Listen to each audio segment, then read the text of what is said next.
امام زمان بلند تر صلوات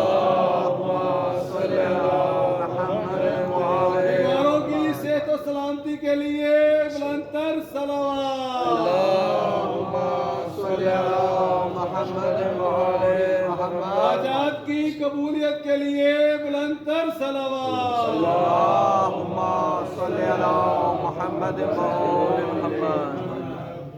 لا حول ولا قوة إلا بالله العلي العظيم أعوذ بالله من الشيطان الرجيم بسم الله الرحمن الرحيم الحمد لله رب العالمين والصلاة والسلام على سيدنا الأنبياء والمرسلين سيدنا ونبينا وشفينا بالقاسم محمد اللهم صل على محمد وعلى الطيبين الطاهرين المعصومين المظلومين المنتجبين أما بعد فقد قال الله تعالى في كتابه المبين وهو أصدق الصادقين وقوله الحق بسم الله الرحمن الرحيم إنا أعطيناك الكوثر فصل لربك وانحر إن شانئك هو الأبتر الصلوات اللهم صل على محمد وعلى محمد حضرات جس سلسلے مجالس کا آغاز ہوا تھا اس سلسلے کی آخری تقریر بسم اللہ جسے آپ حضرات سماعت فرما رہے ہیں بسم اللہ میں انتہائی شکرگزار ہوں یہاں کی انتظامیہ کا یہاں کے بورڈ آف ڈائریکٹرز کا کہ جنہوں نے مجھ جیسے ادنا طالب علم کو ادنا خطیب کو اس قابل سمجھا کہ میں اپنے ٹوٹے پھوٹے الفاظ کو وسیلہ بنا کر بارگاہ آل محمد میں خراج عقیدت کو پیش کر سکوں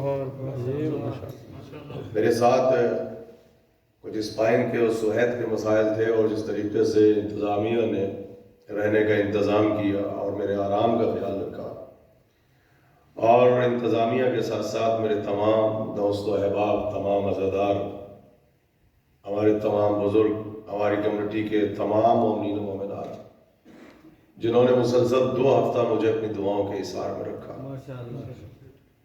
اور دیکھیے بڑی ناانصافی ہوتی ہے کہ اگر انسان آخری مجلس میں شکریہ ادا نہ کرے اس لیے کہ شکریہ کا ادا کرنا یہ انسان کی شرافت کا تقاضا ہوتا ہے اور جو انسان اپنے دوست و احباب کا شکریہ ادا نہ کر سکے مومنین کا شکریہ ادا نہ کر سکے وہ اپنے خدا کا کیا شکریہ ادا کرے میں آپ کے ساتھ ساتھ چونکہ مسلسل سفر میں تھا ماہ مبارک رجب میں اور شعبان میں اور میرے عزیز دوست ہمارے سجاد بھائی نے اتنی زحمتیں اٹھائیں اس کیجول کو مرتب کرنے کے لیے میں آپ کا بھی شکریہ ادا کرتا ہوں کہ آپ وسیلہ بنیں اور آپ تمام حضرات کے لیے بھی تہہ دل سے دعا گو ہوں آپ کے لیے تمام بچوں کے لیے تمام بزرگوں کے لیے ہمارے بورڈ آف ڈائریکٹرز کے لیے تمام پڑھنے والوں کے لیے تمام سننے والوں کے لیے تمام حوصلہ افزائی فرمانے والوں کے لیے اپنے تمام والنٹرز کے لیے اور وہ افراد جو مسلسل یا مجلسوں کو اسپانسرز کر رہے ہیں یا افطاری کو اسپانسرز کر رہے ہیں اللہ آپ سب کو اور ہمیں دنیا اور آخرت میں اجر عظیم عطا فرمائے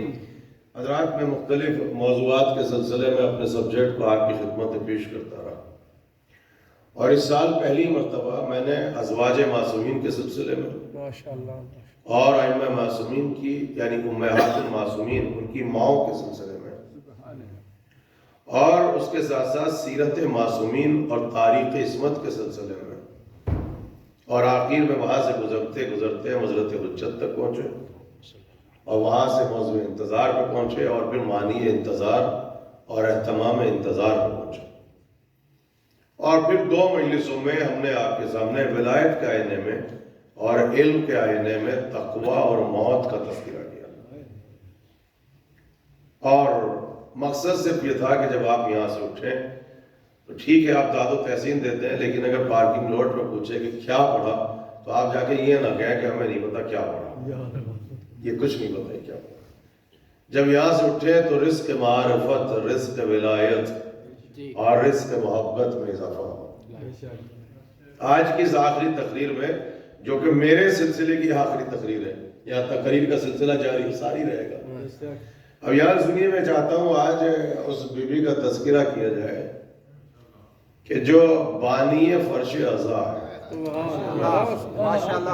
اس لیے بڑی ناانصافی ہوگی کہ میں معصومین کا تذکرہ کرتا رہا، عصمت کا تذکرہ کرتا رہا، آئمہ کی ازواج کا تذکرہ کرتا رہا، ان کی ماؤں کا تذکرہ کرتا رہا، لیکن ابھی تک کی مجلسوں میں نے شہزادی اولیاء جناب زینب سلام اللہ علیہا کا تذکرہ نہیں کیا۔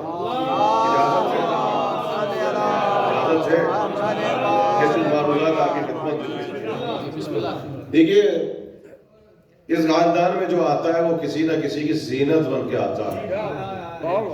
چوتھے امام آئے تو زین العابدین ہے، علی آئے تو کائنات کی زینت ہے، اور بیٹی آ جائے تو اپنے باپ کی زینت ہے۔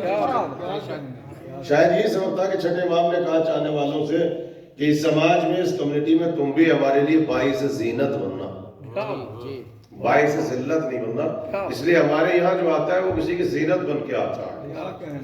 حد تو یہ ہے جو عرش کی بھی زینت تھا، جو فرش کی بھی زینت تھا، جو مجلسوں کی بھی زینت تھا، جو قرآن کی بھی زینت تھا، جو ہر ذکر کی بھی زینت تھا، جو اس کی زینت بن جائے اسے زینب اولیاء کہتے ہیں۔ کیا بات ہے بھائی، آپ دیکھیں شہزادی کے جہاں بہت سے القاب ہیں، وہاں پہ شہزادی کو کہا جاتا ہے عالمۃ غیر معلمہ۔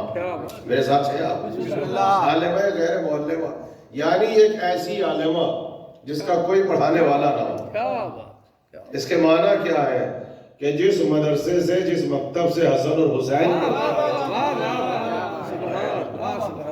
جس مکتب سے رسول اور علی پڑھ کے آئے تھے، اسی مکتب، اسی مدرسے سے عباس اور زینب پڑھ کے آئے تھے، اسی مکتب سے اور اسی مدرسے سے عباس اور زینب پڑھ کے آئے تھے۔ جہاں آپ شریکت الحسین کہتے ہیں، جہاں آپ عالمۃ غیر معلمہ کہتے ہیں، جہاں شہزادی کو جب سلام کرتے ہیں تو آپ محفوظ عن الخطا کہتے ہیں۔ دیکھیے ایک ہے معصوم اور ایک ہے محفوظ۔ ہمارے یہاں پر علم کلام میں بحثیں اٹھتی ہیں کہ معصوم کتنے ہیں، تو دیکھیے جب یہ کہا جاتا ہے تو 14 کے معنی کیا ہے کہ صاحب منصب 14 ہے، لیکن صرف معصوم 14 نہیں، صاحب منصب 14 ہے۔ حد تو یہ ہے کہ جو فرشتے ہیں ہمارے یہاں پر وہ بھی عصمت رکھتے ہیں، ہمارے یہاں پر جو انبیاء ہیں وہ بھی عصمت رکھتے ہیں۔ ایک چھوٹے سے بچے کو آپ گود میں لے کے بیٹھے تھے، مجلس سے پریشان کر رہا تھا، آپ اسے ڈانٹنے لگے تو میں نے کہا خبردار ڈانٹنا نہیں، معصوم بچہ ہے۔ عجیب معاملہ ہے، ہمارے گھر کا پلا ہوا بچہ معصوم ہو سکتا ہے؟ علی اور فاطمہ کی آغوش میں پل کے بڑی ہو جائے، بلکہ جملہ کہہ دوں جس آغوش میں شریعت پلی تھی اسی آغوش میں زینب پلی تھی۔ اور یہ جملہ کہہ دوں زینب اس خاندان میں ایسے پلی جیسے کوئی قرآن کے سوروں میں پلتا ہے۔ ابھی ماہ مبارک رمضان ہے، آپ قرآن پڑھتے ہیں، طریقہ کیا ہے؟ کبھی اس آیت میں، کبھی اس آیت میں، کبھی اس سورے میں، کبھی اس سورے میں، کبھی اس سپارے میں، کبھی اس سپارے میں۔ کہتے ہیں جب زینب پیدا ہوئی تو گہوارے میں کہاں رہتی تھی؟ کبھی علی کی آغوش میں، کبھی زہرا کی گود میں، کبھی رسول کی گود میں، کبھی حسن نے اٹھایا، کبھی حسین نے اٹھایا۔ اب سمجھ میں آیا زینب ایسے پلی جیسے کوئی قرآن کے پاروں میں پلتا ہے۔ ایک صلوات پڑھتے مل کے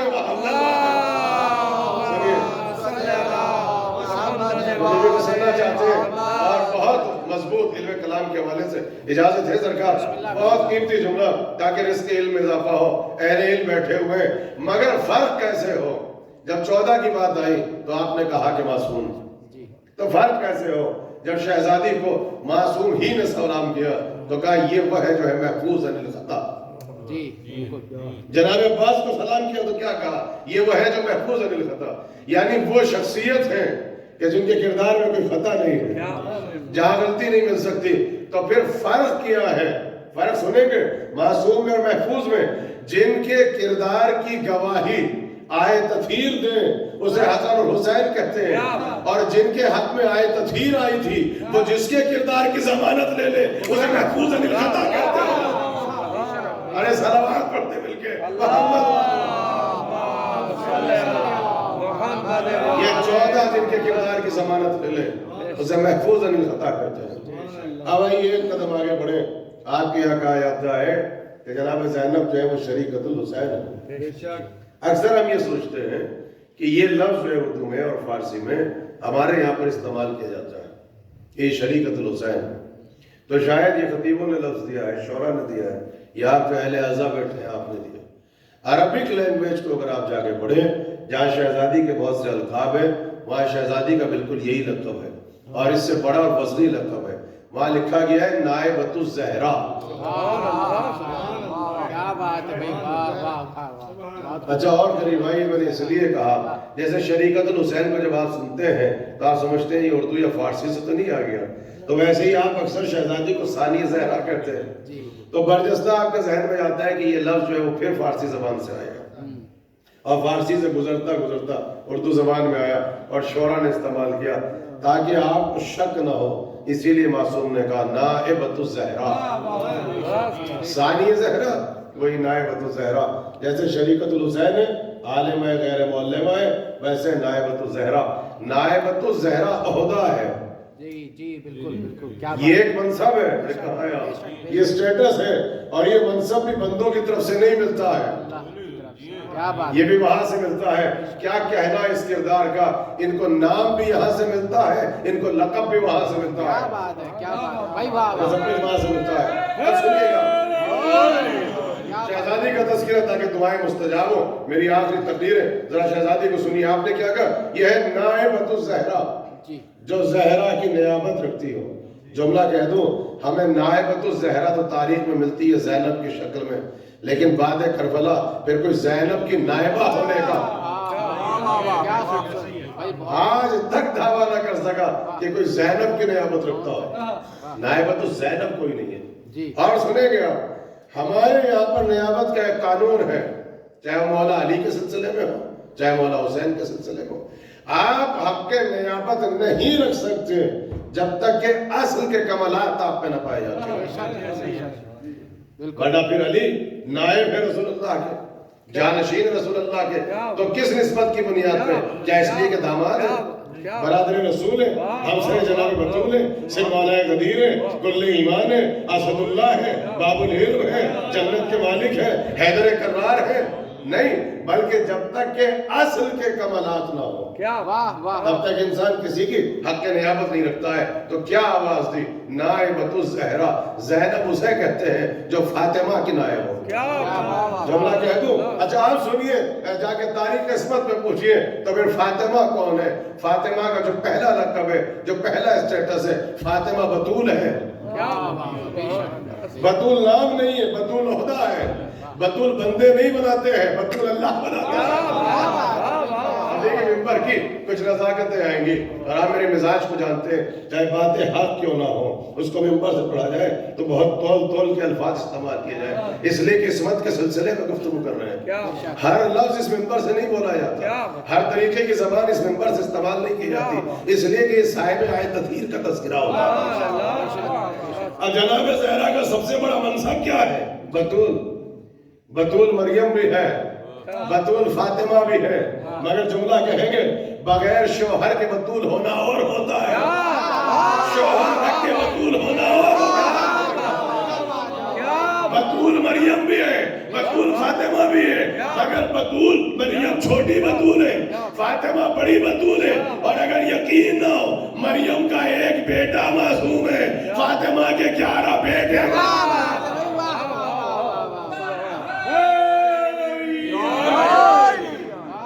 آپ نے دیکھا بطول وہ بھی ہے جناب مریم سے. آپ دیکھیں مریم کون؟ بطول ہے. فاطمہ کون؟ فاطمہ بطول ہے، مگر مریم یاد رکھیے شوہر نہ رکھ کے بطول ہونا اور ہوتا ہے. اہل ادب بیٹھے. اب دیکھیے میں اس کو ممبر سے واضح نہیں کر سکتا، حالانکہ علم فقہ اچھا ہے، مگر پھر بھی میں ممبر سے نہیں پڑھ سکتا. ادب کو وسیلہ بنا کے بطول کے معنی بتاؤں گا، وضاحت ممبر سے نہیں کروں گا. آپ نے دیکھا بطول عہدہ ہے، بطول منصب ہے، بطول انسان نہیں بناتا، بطول خدا بناتا ہے. اگر یقین نہ ہو تو جتنے بیٹھے حسینیہ میں آپ کے گھروں پہ بیٹیاں ہوں گی، بطول وہ بھی ہیں اور بطول نبی کی بیٹی بھی ہے. تو فرق کیا ہے؟ آپ کے یہاں جو بطول ہے یہ نسبت کی بنیاد پر ہے. ارے کہاں پہ ہے؟ یہ نسبت کی بنیاد پہ، یہ نام ہے، عہدہ نہیں. ارے کہاں ہے؟ یہ نام ہے، عہدہ نہیں. اور فاطمہ کا نام جو بطول ہے وہ نام نہیں ہے، عہدہ ہے. اچھا اور بتائیں، کچھ افراد وہ تھے جو زہرا کے سارے لقب چرا کے لے گئے. ارے کہاں گیا؟ سارے لقب چرا لیے. ایک لقب اللہ نے فاطمہ کو ایسا دیا کہ سارے لقب چرا سکتے ہو. فاطمہ کے پاس ایک منصب ہے جس کا نام بطول ہے تم اس کو نہیں چنا سکتے، اس لیے کہ اگر نبی کی بیٹی بطول ہوگی تو وہ صفت ہوگا، کسی کی زوجہ بطول ہوگی تو وہ مرض ہوگا۔ ارے صلوات پڑھ دیں ادب کو وسیلہ بنا کے۔ میں نے کہا نا کہ اس میں فقہ مسئلہ ہے، مگر میں واضح کر کے ممبر سے نہیں پڑھ سکتا۔ اب سمجھ میں آیا؟ تو فاطمہ کے سارے ٹائٹل چھڑا سکتے ہو، اگر ہمت ہے تو فاطمہ کے پاس جو منصب بطول ہے اس کو چھڑا کے دکھاؤ۔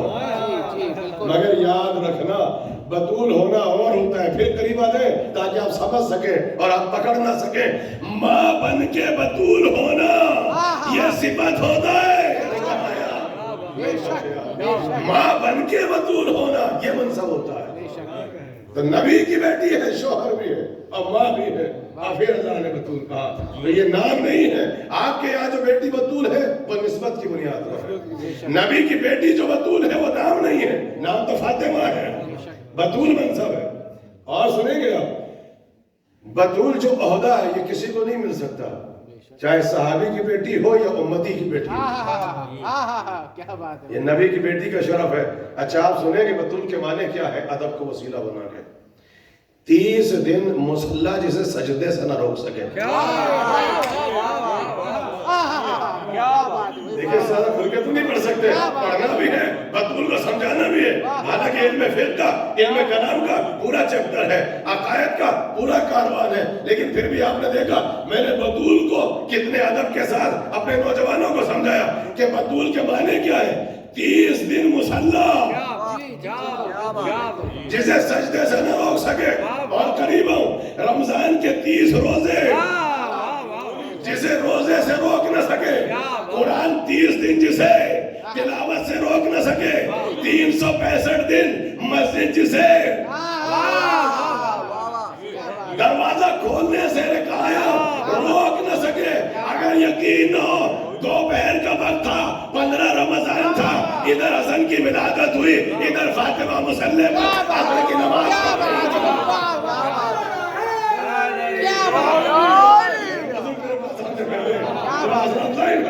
بطول سمجھ میں آیا۔ 30 دن مصلی جسے سجدے سے نہ روک سکے، 30 روزے رمضان جسے روزے سے نہ روک سکے، قرآن جسے تلاوت سے نہ روک سکے، مسجد میں جس کا دروازہ بند نہ ہو سکے۔ دوپہر میں ولادت ہے، 15 رمضان ہے، جملہ کہہ دو نہ روزہ ٹوٹا نہ نماز چھوٹی، نہ روزہ چھوٹا نہ نماز چھوٹی۔ یہ ہے ہمارے یہاں پر بطول۔ اب سمجھ میں آیا کہ علی کی زوجہ نبی کی بیٹی جو فاطمہ ہے، نام فاطمہ ہے، اور اگر بطول ہے تو بطول منصب ہے۔ تم سارے القاب چرا سکتے ہو، اگر ہمت ہے تو فاطمہ کا ٹائٹل چرا کے دیکھو۔ کیا اب بات، سنیے، اب سمجھ میں آئے گا زینب کون؟ میں ثانی زہرا کہوں گا تو پھر کہیں گے اردو نائبۃ الزہرا، نائبۃ الزہرا۔ اور آل محمد کے گھرانے میں اللہ نے ہر کڑی کو، ہر فرد کو کوئی ایک صفت دی۔ بھائی مریم کا مرتبہ بہت زیادہ ہے، آپ کی ماں سے لے کر میری ماں سے لے کر اوپر کے جتنے رتبے ہیں سب ماں مریم تک پہنچ جائے ہم، ٹھیک ہے نا؟ اور آپ کی بیٹی کون؟ آپ کی بیٹی سے لے کے قیامت تک اس کی نسل میں جتنی بچی آئیں گی وہ سب آپ کی بیٹی۔ میرے ساتھ ہیں آپ؟ یہی قرآن میں حلال و حرام کا تصور ہے، یعنی ماں سے لے کے مریم تک اوپر چلے جاؤ تو سب ماں ہے، بیٹی سے لے کے نواسی بد نواسی قیامت تک جتنی بچی آئیں گی آپ اس کے باپ۔ مریم کا مرتبہ بہت زیادہ ہے، مگر مریم نہیں بتا سکتی کہ باپ کا مرتبہ کیا ہوتا ہے۔ مریم نہیں بتا سکتی کہ ماں کی اطاعت کیا ہو سکتی ہے۔ آپ سنیں گے آپ بھائی کیا کہ حوا نہیں بتا سکتی، حوا نہیں بتا سکتی کہ باپ کا مرتبہ کیا ہے، ماں کا مرتبہ کیا ہے، مگر حوا بتائے گی۔ ایک قدم آگے بڑھے، مگر حوا کے بعد اگر مریم آ جائے تو مریم باپ کا مرتبہ سمجھا سکتی ہے، ماں کا مرتبہ سمجھا سکتی ہے۔ شوہر اگر معصوم ہو تو اس کی عظمت کیا ہوتی ہے یہ مریم نہیں بتا سکتی۔ اب اگر یہ سارے رشتے دیکھنے باپ کا رتبہ کیا ہو زہرا سے آگے پوچھو، معصوم اگر شوہر ہو تو آگے رتبہ فاطمہ سے پوچھو، دو بیٹے ہو دونوں معصوم ہو، دونوں امام ہو، دونوں سید ہو، دونوں سردار ہو، رتبہ کیا ہے فاطمہ بتائیں گی، لیکن ایک مقام ایسا آیا کہ اسلام نے کہا کہ فاطمہ بھی خاموش کھڑی ہے کہ اگر بھائی ہو اور معصوم ہو تو اس کا مرتبہ کیا ہے، تو نمونے عمل نہیں ہو سکتی۔ اللہ نے فاطمہ کو بیٹی دی ہے، اسے نائبۃ الزہرا بنایا، حسن جیسا بھائی دیا، حسین جیسا بھائی دیا، دونوں معصوم، دونوں امام۔ زینب نے بتایا بھائی حسین جیسا ہو تو مرتبہ کیا ہو۔ ایک صلوات پڑھتے مل کے محمد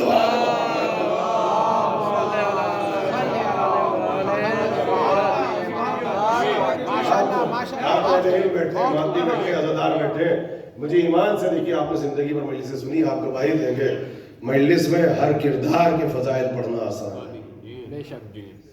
جناب زینب جس کی زندگی میں صرف مصائب ہو، مصائب سے فضائل کے گوشے نکالنا، یہ ہے لطف فاطمہ، اب یہ ہے کرم فاطمہ۔ اس لیے میں منبر پہ آ کے ہمیشہ کہتا ہوں پڑھتا نہیں ہوں، بی بی پڑھواتی ہے، ادھر سے آتا رہتا ہے ادھر سے جاتا رہتا ہے۔ نہ یہاں عطا میں کمی ہے، نہ فیض میں کمی ہے، نہ علم کا فاقہ ہے، نہ فضائل کا فاقہ ہے۔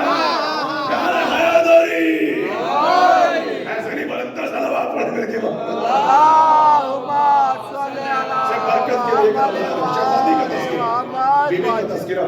زینب بتائے گی اس خاندان میں کہ اگر بھائی ہو پلس معصوم ہو اور ڈیوٹی امام ہو تو بھائی کا مرتبہ کیا ہوتا ہے۔ جی جی بالکل۔ اچھا اور سنیں گے، دیکھیں انہیں بی بی کو سمجھانے کے لیے وہ واقعہ یاد ہے، سن 8 ہجری فتح مکہ، بدھ شیریں کا شکنی کباب، اور نبی پہنچے اور کہا صلح حدیبیہ کے بعد کا واقعہ ہے نا، پہلے تو حج کو عمرے سے تبدیل کیا تھا، اب آئے ہیں یہ وکٹری آف مکہ کا، یا علی آ جائے، اللہ کا حکم کا کرنا کیا ہے، کہ ہم دوش کو جھکاتے ہیں، آپ ہمارے کاندھوں پہ سوار بتوں کو توڑ دیں۔ اللہ اکبر۔ پیغمبر دیکھا یہ جو آج عالم اسلام بڑی معصومیت سے کہتا ہے مسکرا کے نبی ہم جیسے، اللہ اکبر، یہ منہ اور یہ مسور کے دال، بھلا نبی ہم جیسا، اور جو ہم جیسا ہے شیطان اسے کوئی نہیں کہتا کہ ہم جیسا۔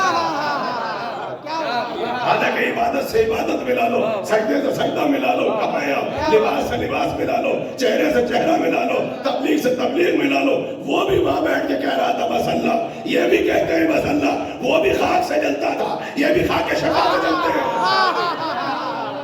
کیا بات ہے بھائی، اسے کوئی نہیں کہتا ہم جیسا، بہت خوبصورت تھا کہ یہ نبی ہمارے لیے نہیں ہے، بزرگ بیٹھ ہیں۔ اللہ نے تو محمد کو اپنے لیے بنایا تھا، بے شک اپنے لیے بنایا تھا۔ یہ تو اس کا احسان ہے کہ جس کو اس نے اپنے لیے بنایا تھا اسے آپ کے درمیان بھیج دیا، ضائع کر دیا۔ بے شک بے شک، یہ ہے لطف پروردگار، اس کے لیے حبیب ہے، وہ محبوب ہے۔ جتنا وہ اپنے سرکار کو چاہتا ہے کوئی نہیں چاہتا، جتنا وہ اپنے حبیب کو چاہتا ہے کوئی نہیں چاہتا۔ یہ تو کرم ہو گیا جس کو اپنے لیے بنایا تھا، اس کو ہم جیسے گناہگاروں کے بیچ میں اتار دیا۔ آپ سنیے کیا نزاکتیں ہیں، حبیب عبادت کرو مگر پاؤں پہ ورم نہ آئے، جی جی، حبیب نماز پڑھیے مگر سوجن نہ آئے۔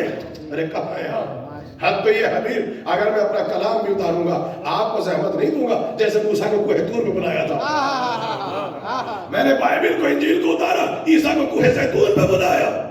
حبیب آپ نہ قرآن کو آپ کی ضرورت ہے، کہاں ہے آپ، آیتوں کو آپ کی ضرورت ہے۔ اگر آپ بستر پہ ہوں گے تو آیت ڈھونڈتی ہوئی آئے گی، آپ میدان میں ہوں گے تو قرآن وہاں آئے گا، آپ بستر پہ ہوں گے تو قرآن وہاں آئے گا، منبر پہ ہوں گے تو قرآن وہاں آئے گا۔ حبیب آپ زحمت نہ کرنا، آپ میرے حبیب ہیں، کائنات کی ہر شے کو میں نے آپ کا متی بنایا، اصل قرآن حقیقت کو تیرا قرآن آپ ہے، حبیب آپ نہ آئیے گا۔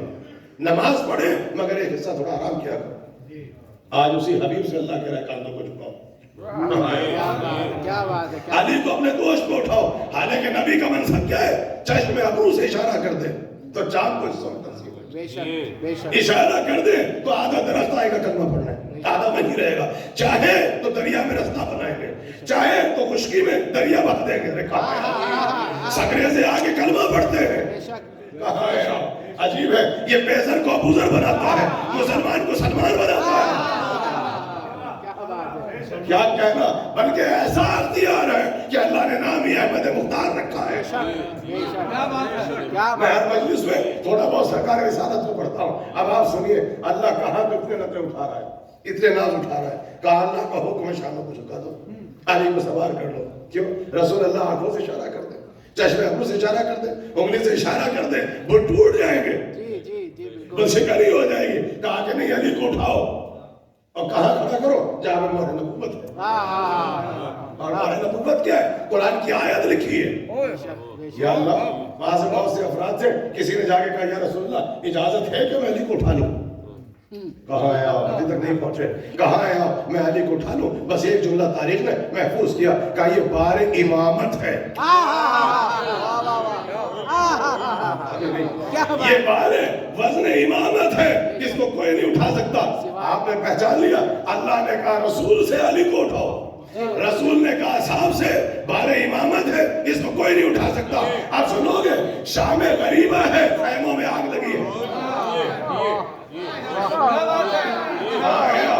شام غریبہ ہے, خیموں میں آگ لگی ہے. راوی ہمارا نہیں دشمن کا ہے, نام ہے اس کا حمید ابن مسلم. کہتا ہے پردہ اٹھا, ایک بی بی کو دیکھا جو ایک امانت کو اپنی دوست کو اٹھا کے لا رہی تھی. جب میں قریب پہنچا تو دیکھا سید سجاد ہے, مسلمانوں بھتیجا نہیں ہے, زینب نے بار امامت کو اٹھایا. زینب نے وزن امامت کو اٹھا رکھا ہے. زینب نے سید سجاد کو بچا کے بتایا میں کربلا میں محمد کی بیٹی بن کے نہیں آئی ہوں, میں کربلا میں نائب بن کے آئی ہوں. ہم کربلا میں محمد بن کے میں شریکت الحسین ہونا ہے بدو صاحب. آگے دیکھو میں نے وزن امامت کو اٹھا رکھا ہے, میں نے بار امامت کو اٹھا رکھا ہے. اور صبح قیامت تک شہزادی کا شکر ادا نہ کر پاؤ گے کہ جلتے ہوئے خیموں سے جس نے امامت کو نکالا. اور سنیں گے علامہ اظہر حسن زیدی اعلی اللہ مقامو تاریخ خطابت کے سب سے بڑے پلر اور سب سے بڑے ستون, وہ یہ کہہ کے خراج عقیدت پیش کرتے تھے, کہنے لگے کیا کہنا زینب کا. دیکھیے جب روح بہت لطیف اور پاکیزہ ہونا اور الہامی کیفیتیں ہوں اور انسان اپنے آپ کو اپنے خدا کے سپرد کر دے تو پھر نکات ایسے ہی آتے ہیں. باقی جب ہم مجلس پڑھتے ہیں, ابھی رات تذکرہ کر رہا تھا میں, کیفیت یہ آتی ہے کہ اگر خلوص ہو, اگر انسان اپنے آپ کو خدا کے سامنے جھکا دے. اب ایک زمانہ چلا کہ ایسے نکات آتے ہیں, ایسے ونڈوز کھلتی ہے کہ اتنا وقت نہیں ہوتا کہ ہم نقطوں کو لکھ سکیں. میں جلدی سے موبائل کھولتا ہوں اور ریکارڈ کرنا شروع کر دیتا ہوں, کبھی مسلح پر اور کبھی بستر پر. تو اگر انسان اپنے آپ کو سپرد کر دے. اب دیکھیے علامہ اظہر حسن زیدی اعلی اللہ مقامہ نے جناب زینب کا تعارف کرایا تو ایک جملہ کہا کہ زینب نام ہے اس بی بی کا جس کی موجودگی میں دو معصوم ہمیشہ خاموشی اختیار کرتے رہے.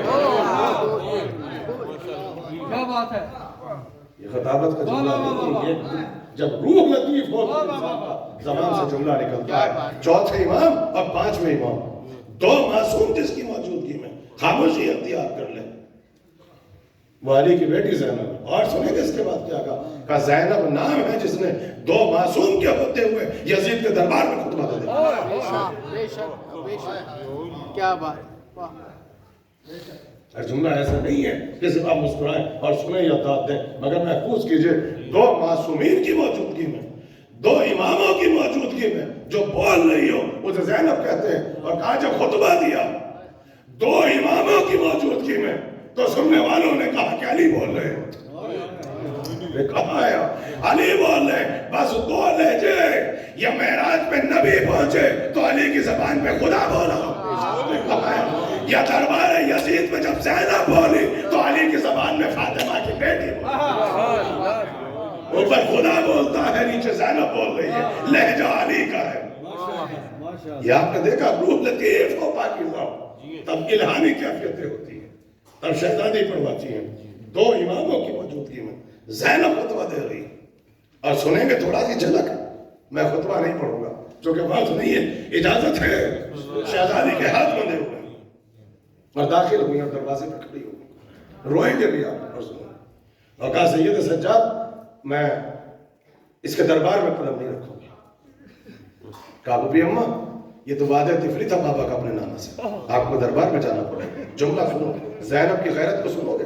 یہ بھی جو میں پڑھتا ہوں اکثر اور ہر منٹ کے بعد آگے علامہ حضرت حسن زیری اللہ مقاموں کا حوالہ دیتا ہوں، یہ بھی ان کا جملہ تھا کہ اللہ نے سب سے زیادہ غیرت دی تھی تو امتحان بھی غیرت سے لیا ہے. جیسے چوتھے امام کے پاس حیا سب سے زیادہ تھی تو امتحان بھی حیا سے ہوا ہے. عباس سب سے زیادہ شجاع تھے تو امتحان شجاعت سے ہوا. حسین کو پیاس زیادہ لگتی تھی تو امتحان بھی پیاس سے ہوا.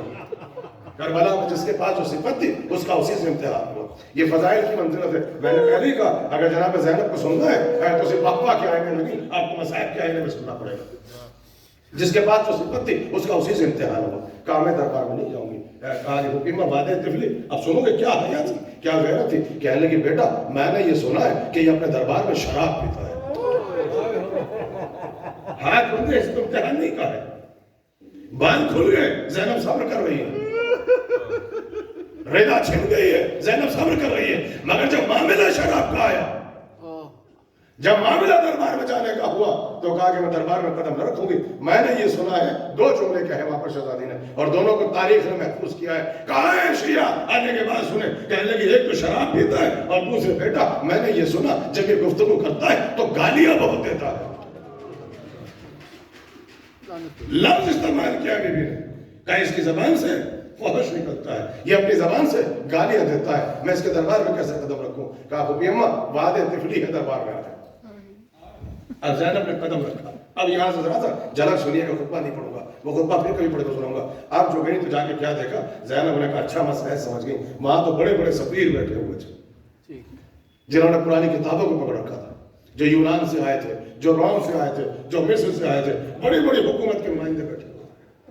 جیسے انہوں نے یہ سنا علی کا بیٹا آیا، یہ حسین کا وارث ہے. کہا حسین کون؟ وہ جو ہماری کتابوں میں جس کا تذکرہ شبر اور شبیر ہے.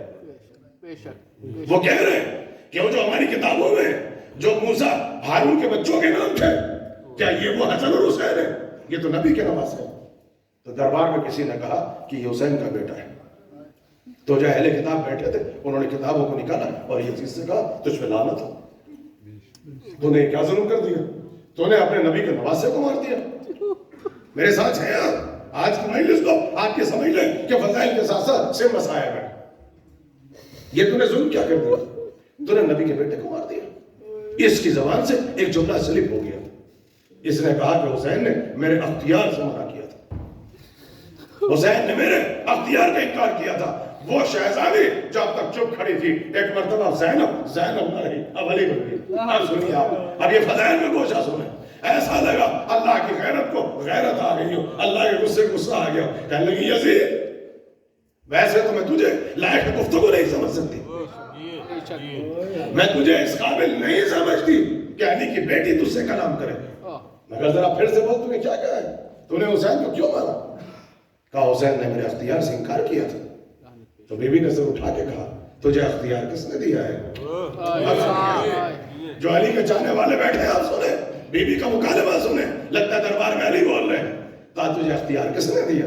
کہا مجھے میرا اختیار میرے خدا نے دیا ہے. شراب پی کے بیٹھا ہے، بندر سامنے ہے اور کیا کہہ رہا ہے، مجھے اختیار میرے خدا نے دیا.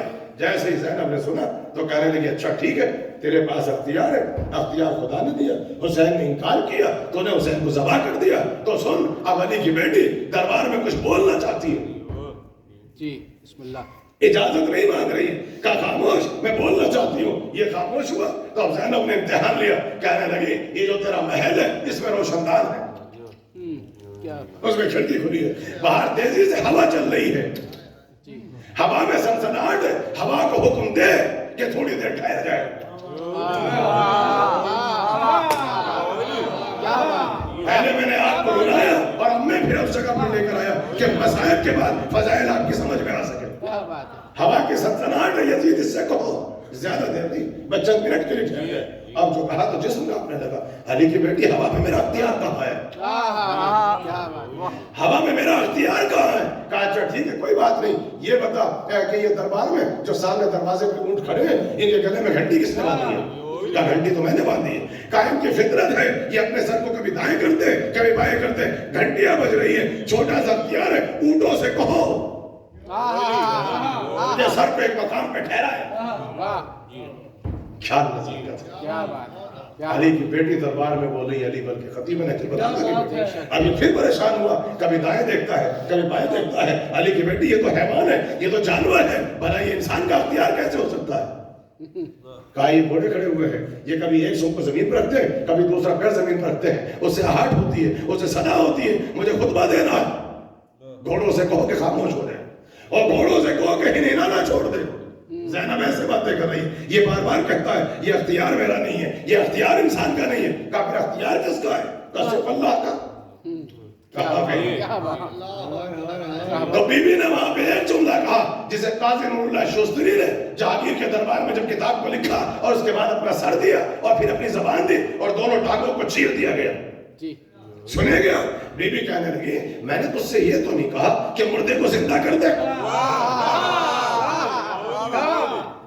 میں نے تجھ سے یہ تو نہیں کہا کہ دریائے نیل میں راستہ بنا دے میں نے تجھ سے یہ تو نہیں کہا کہ یہ جو ایسا رکھا ہے اسے اسلحہ بنا دے میں نے یہ تو نہیں کہا کہ تو شام کو کوفہ کوفے کو شام بنا دے میں نے تجھ سے یہ تو نہیں کہا کہ تو سورج کو پلٹا دے میں نے یہ تو نہیں کہا کہ ستارے کو دبا دے میں نے یہ تو نہیں کہا کہ چاند کے 2 حصوں میں تقسیم کر دے یہ تو چھوٹا سا اختیار ہے یہ تو بہت چھوٹی سی حکومت ہے کہ ہوا سے کہو کہ ٹھہرے گھوڑے کے ہنینانے کی آواز بند ہو اونٹوں کی گھنٹیوں کی آواز بند ہو یہ اختیار تو معمولی ہے کہا تو یہ بھی نہیں کر سکتا کہا بی بی میں کیا آپ علی کی بیٹی ہے رسول کے نواسی ہے اب خود بول رہا ہے آپ علی کی بیٹی ہے آپ رسول کے نواسی ہے صاحب کتاب آخری نبی کی بیٹی ہے آپ جانتی ہے مجھ سے بہتر کہ اس پہ انسانوں کا اختیار نہیں ہوتا کہا اچھا کسی کا اختیار نہیں ہوتا کہا نہیں ہوتا بس ایک مرتبہ چوتھے امام کہتے ہیں کہ بی بی مسکرائی اور چاروں طرف دربار کو دیکھا اور ادھر ہوا کی طرف رخ کیا ونڈو کی طرف کہنے لگی اس کو خاموش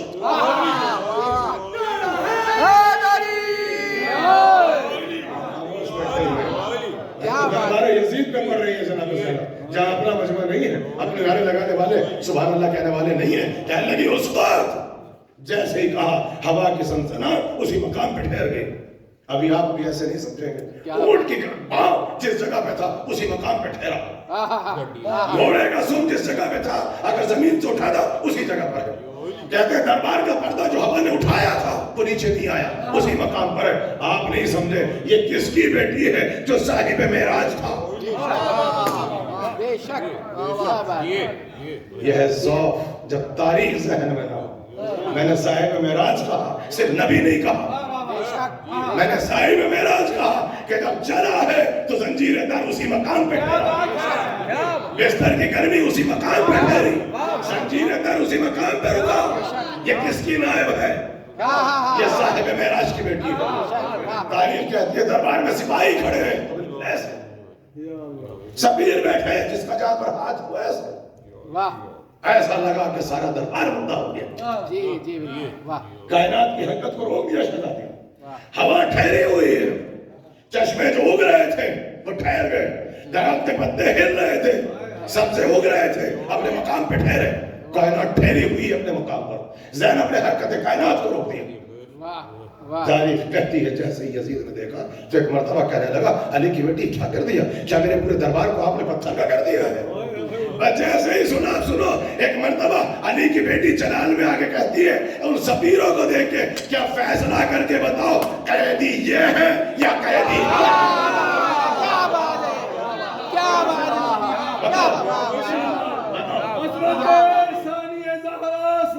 سلامت رہیے بیوی کا تذکرہ سن رہے ہیں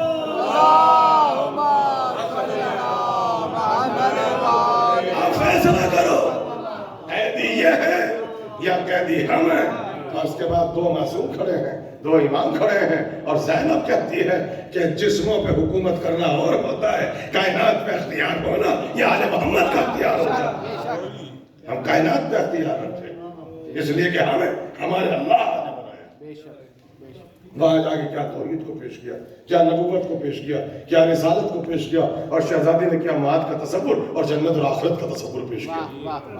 ایسی توحید سمجھائی، وہ بھی دربار میں کھڑے ہو گئے، جیسے علی ممبر کوفہ میں بیٹھ کے توحید سمجھاتے تھے، اور ایسا خطبہ پڑھا، اپنی ولایت کو پیش کیا، اور یہ جملہ تھا کہ جس کے لیے علامہ اظہر حسن زیدی صاحب فرماتے تھے، جملہ سنو گے کہ ایک خطبہ 7 لاکھ کے مجمع میں پیغمبر نے دیا تھا، ایک خطبہ یزید کے دربار میں علی کی بیٹی نے دیا، مگر فرق تھا وہ ولایت پہنچانے آئے تھے، یہ ولایت منوا دے۔ ایک صلوات پڑھ دے مل کے محمد یہ اختیار، اور یہی تو سبب ہے بی بی نے کہا تھا کہ معصوم کا اختیار دیکھو، یہ آپ بھی اپنے ذہن میں رکھنا، قید سے نہیں گھبراتے ہیں، مشقتوں سے نہیں گھبراتے ہیں، شہادتوں سے نہیں گھبراتے ہیں۔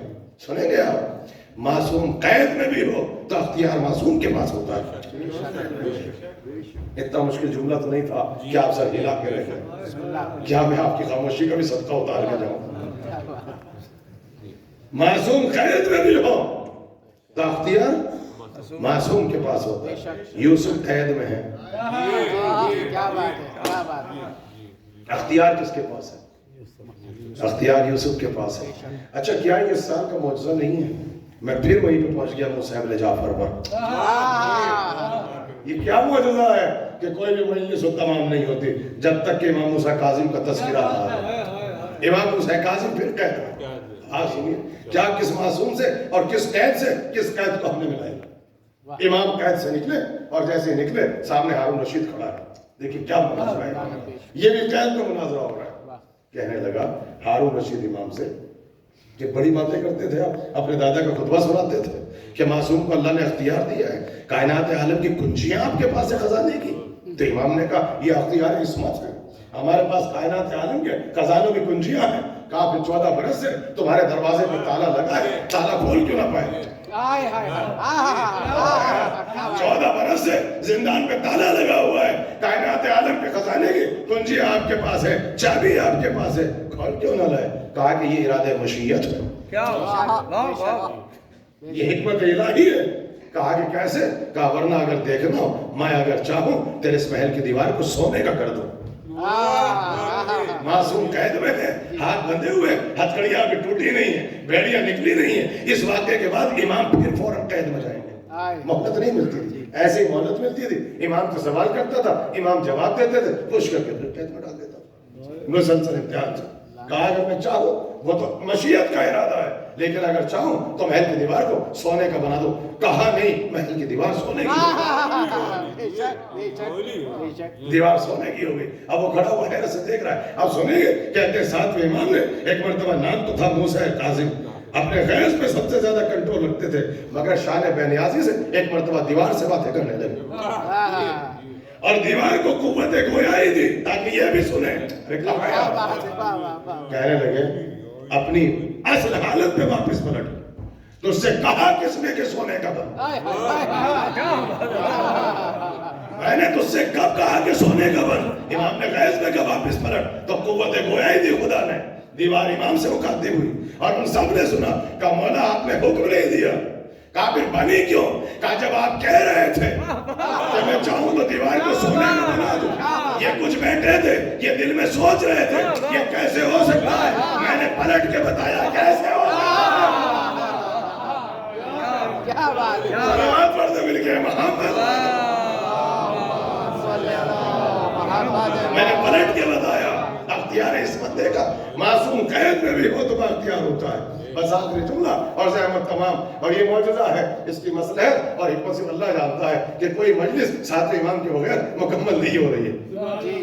مجھے نہیں پتا کہ اس کا راز کیا ہے، میں سوچ کے نہیں آیا تھا، مجھے اس شہزادی کو پڑھ کے زحمت کو تمام کرنا تھا، مگر سنو امام کو پھر قید سے نکالا، ساتویں امام کو مہلت ملی 2 یا 4 دن کی، مگر یہ جو مہلت ملی قتل کر دو۔ اب سنیے قتل کا راز، تو کسی نے کہا قید میں قتل کر دو، کا الزام آئے گا ڈالے گا ہماری قید میں، ہماری پریزن میں 14 برس ہم نے قید میں رکھا، اگر مار دیا تو انقلاب برپا ہوگا۔ کہا کرے کیا؟ تو دیکھیں کیسی پلاننگ ہوتی تھی، جب اللہ کا تصور نکل جائے، جب قابلیت کی جگہ قابلیت آ جائے، جب انسان شیطان کا پیرو ہو جائے تو کیا سیاست کرتا ہے. کہا کہ ہم نے منگائے ہیں شیر جنگلات سے وحشی درندے جن کو ہم نے کئی دن سے بھوکا رکھا, انہیں پنجرے میں بند رکھا ہے. کہا بالکل بند ہے. کہا بلا لو موسیٰ ابن جعفر.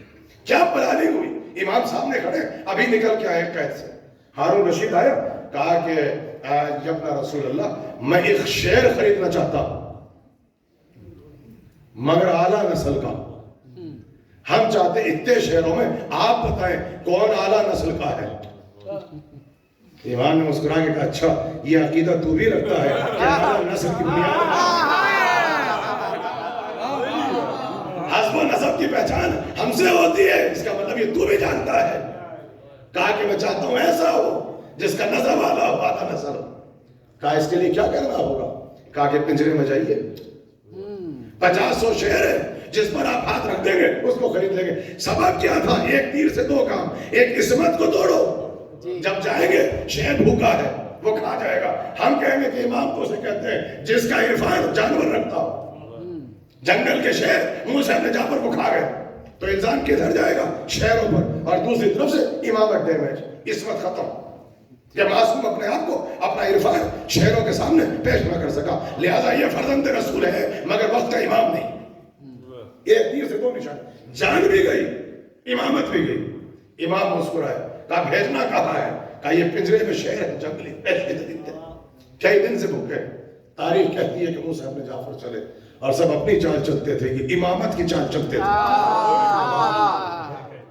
ایسے چلے, کہتے ہیں کہ پورا لشکر کھڑا ہوا ہے, درباری اور علماء کھڑے ہوئے ہیں, اور 14 برس کے بعد قید سے نکلے ہیں. بھائی اس کے بعد 7ویں امام کی پھر شہادت ہو جائے گی, چونکہ انقلاب برپا کر دیا تھا 7ویں امام نے. اس کے بعد شہادت ہے اور یہ میری آخری مجلس ہے. کہتے ہیں جیسے ہی قدم رکھا کوئی آ کے ہوا سے لپٹ گیا, کوئی قدموں سے لپٹ گیا, کوئی گھٹنوں سے لپٹ گیا, اور بے زبانی میں ایسے رونا شروع کیا جیسے ایک مدت سے امام کا انتظار کر رہے ہیں.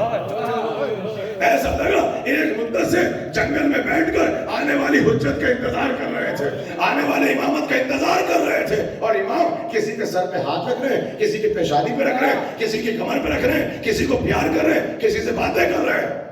مجمع کھڑا ہوا ہے, دربار ہوتا ہے. امامت کا انتظار دیکھا, امامت کا عشق دیکھا, آپ نے تڑپ دیکھی کہ جب وقت کا امام آتا ہے آپ کیا ہے, میں کیا ہوں, میری اوقات کیا ہے. آپ نے جانور کی کیفیت دیکھی. امام نے دیکھا, ہارون رشید کی طرف دیکھ کے کہا جو چاہے لے لے اس میں سے, سب اعلیٰ نسب ہے. جو چاہے لے لے, سب اعلیٰ نسب ہے. تو پریشان ہو گیا, کہا آپ یہ کیسے کہہ سکتے ہیں. کہا اگر اعلیٰ نسب نہ ہوتے تو معصوم کا احترام کبھی نہ کرتے. معصوم کا احترام کرنا بتا رہا ہے, سب کا نسب اعلیٰ ہے. معلوم ہوا احترام ولایت وہی کرتا ہے جس کا حسب و نسب.